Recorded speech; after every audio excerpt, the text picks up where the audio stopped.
કેમ છો વિદ્યાર્થી મિત્રો? આજે આપણે ભણીશું વિકાસ પરીક્ષાલક્ષી અસાઇનમેન્ટ વિભાગ બી. વિભાગ બી ના પહેલું પ્રકરણ એનો પ્રશ્ન ભણીશું. વ્યાખ્યા આપવાની છે એની અંદર. પહેલી વ્યાખ્યા છે વિદ્યાર્થી મિત્રો ઉત્કલન બિંદુ. ઉત્કલન બિંદુ કોને કહેવાય? તો જે પદાર્થ પ્રવાહી અવસ્થામાંથી વાયુ અવસ્થામાં રૂપાંતરણ પામે તે તાપમાને તે પદાર્થનું ઉત્કલન બિંદુ કહે છે. હવે બીજી વ્યાખ્યા છે વિદ્યાર્થી મિત્રો બાષ્પીભવન. બધાને ખબર જ હશે કે બાષ્પીભવન કોને કહેવાય? પ્રવાહીનું વરાળ સ્વરૂપમાં રૂપાંતરણ થવાની ક્રિયાને બાષ્પીભવન કહે છે. આગળનો પ્રશ્ન છે વિદ્યાર્થી મિત્રો કે નીચેના પૈકી કયા દ્રવ્યો છે? અહીંયા આપણને ઘણા બધા ઉદાહરણ આપ્યા છે. ખુરશી, હવા, પ્રેમ, સુગંધ, ધિક્કાર, બદામ, વિચાર, ઠંડી, લીંબુ પાણી, અત્તરની સુગંધ. અહીંયા વિદ્યાર્થી મિત્રો બધાને જ ખબર છે કે દ્રવ્ય કોને કહેવાય? જે જગ્યા રોકે એને બેટા શું કહેવાય છે? દ્રવ્ય. અહીંયા સૌથી પહેલું ઉદાહરણ આપ્યું છે ખુરશી, તો એ દ્રવ્ય કહેવાય. હવા, તો એ પણ દ્રવ્ય કહેવાય. પછી પ્રેમ, પ્રેમ એ અનુભવ છે, એ કોઈ દ્રવ્ય છે નહીં, પ્રેમ નહીં આવે. સુગંધ, સુગંધ આવશે. કેમ?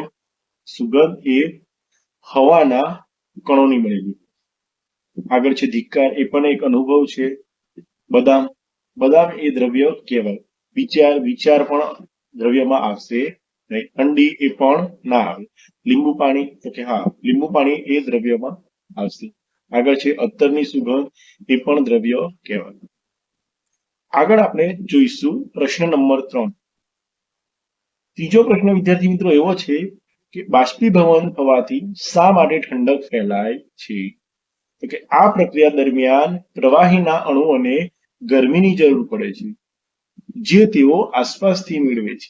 જ્યારે અણુ ગરમી મેળવે છે ત્યારે તેની ગતિ વધે છે અને તેઓ એકબીજાથી દૂર થાય છે. આ જ કારણે બાષ્પીભવન થવાથી ઠંડક ફેલાય છે. આગળનો પ્રશ્ન વિદ્યાર્થી મિત્રો પ્રશ્ન નંબર 4. નીચે દર્શાવેલ તાપમાનને અંશ સેલ્સિયસમાં ફેરવાનો છે. અહીંયા વિદ્યાર્થી મિત્રો આપણને તાપમાન આપ્યું છે કેલ્વિનમાં અને આપણે ફેરવવાનું છે અંશ સેલ્સિયસમાં. તો સૌથી પહેલા આપ્યું છે આપણને 300 કેલ્વિન. હવે વિદ્યાર્થી મિત્રો તમને ખબર જ હશે એ પ્રમાણે કે જ્યારે આપણે કેલ્વિનમાંથી સેલ્સિયસમાં ફેરવવાનું હોય તો આપણે 273 જે માઇનસ કરવાના. તો અહીંયા 300 માઇનસ 273, તો જવાબ આવે છે આપણો 27 અંશ સેલ્સિયસ. બીજું આપણને આપ્યું છે 573 કેલ્વિન. તો એ જ રીત પ્રમાણે કે 573 માઇનસ 273, તો આપણો જવાબ આવે છે 300 અંશ સેલ્સિયસ. આગળ વિદ્યાર્થી મિત્રો પ્રશ્ન નંબર 5. ઉનાળામાં માટલા એટલે કે ઘડાનું પાણી કેમ ઠંડુ હોય છે? તો વિદ્યાર્થી મિત્રો તમને ખબર જ હશે એ પ્રમાણે માટલાની સપાટી પરથી પાણીનું સતત બાષ્પીભવન થતું રહે છે અને આથી માટલાનું પાણી જે હોય એ ઠંડુ રહે છે. આગળનો પ્રશ્ન છે વિદ્યાર્થી મિત્રો પ્રશ્ન નંબર 6. વૈજ્ઞાનિક કારણ આપણને આપ્યું છે. એની અંદર એવું કીધું છે આપણને કે ગરમ પાણી કરતા પાણીની વરાળથી વધુ દજાય છે.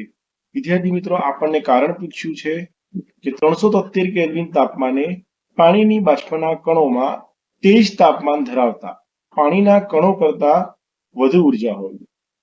વરાળના કણો એ આ ઉર્જા બાષ્પીભવન ગુપ્ત ઉષ્માના સ્વરૂપમાં શોષી હોવાથી ગરમ પાણી કરતા પાણીની વરાળથી વધુ દજાય છે.